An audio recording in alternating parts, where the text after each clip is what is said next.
তখন mobile internet দূরের কথা, টেলিফোন আসেনি। টেলিফোন যে দূর দূর গ্রামে, প্রত্যন্ত গ্রামীণ অঞ্চলে পৌঁছে যাবে আমরা তখন অনেকেই কল্পনা করতে পারিনি। টেলিফোন আসার আগে সম্পূর্ণভাবে বাইরের খবরাখবর আসার মাধ্যম ছিল খবরের কাগজ। ব্যক্তিগত যোগাযোগ যেমন চিঠি রক্ষা করত, তেমন খবরের কাগজ দেশ বিদেশ, রাজনীতি, অর্থনীতি, আরও যা যা নীতি সহযোগের শব্দ আছে সবগুলো। কিন্তু খবরের কাগজ আসতো সন্ধেবেলায়। হ্যাঁ, ঠিকই শুনেছেন, সন্ধেবেলায় খবরের কাগজের জন্য কাগজ পড়া মানুষজনেরা তীর্থের কাকের মতো মুখিয়ে থাকত। তার মধ্যে আমিও। আর এই খবরের কাগজগুলো আসতো গ্রামীণ পাঠাগারে।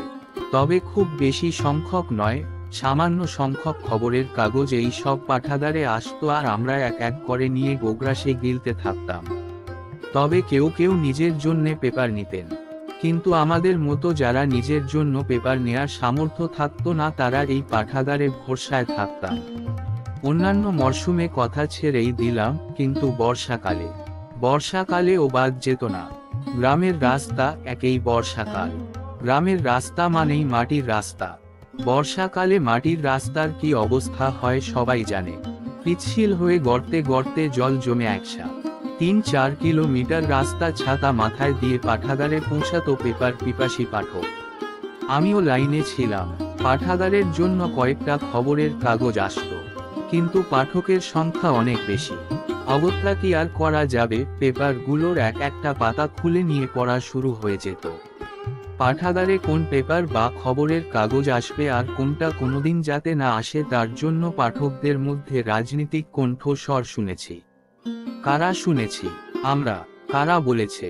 যারা তথাকথিত বুদ্ধিমান, উচ্চ গ্রামের বুদ্ধিজীবী, সমাজে যাদের অর্থ ও ডিগ্রি থাকার রাজনীতির ঘরে বাইরে চলাচল করে তারা। এই সব পাঠাগারগুলো রমরমিয়ে চলত। পাঠাগারে অধ্যায় বই তো থাকতো, অনেক অনেক বই।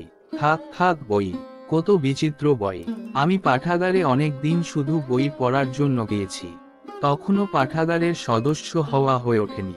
পেপার পড়েছি আর সারি সারি বইয়ের পাশে গিয়ে দেখেছি কত কত বই। মনে হতো এক এক করে সব বইগুলো নিয়ে পড়ি। পড়ে যখন সদস্য হলাম, কিন্তু তখন পড়ার সময় কোথা থেকে কমে গিয়েছে।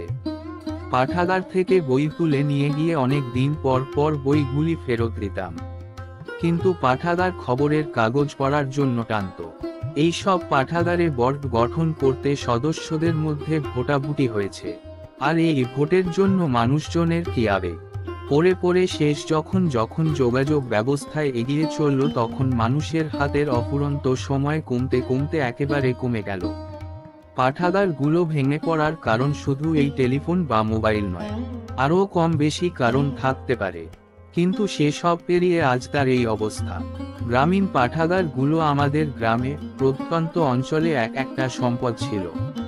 গ্রামীণ পাঠাগারগুলোর প্রতিষ্ঠাতা, পৃষ্ঠপোষক বহু উদার হৃদয়ের মানুষেরা ছিলেন। পড়ে পড়ে সরকারে অনুকূলে পাঠাগার চলে আসে।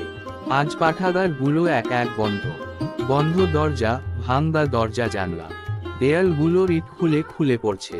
চুপচাপ একা একা দাঁড়িয়ে থাকা এই পাঠাগারগুলোর দিকে তাকালে খুবই কষ্ট হয়।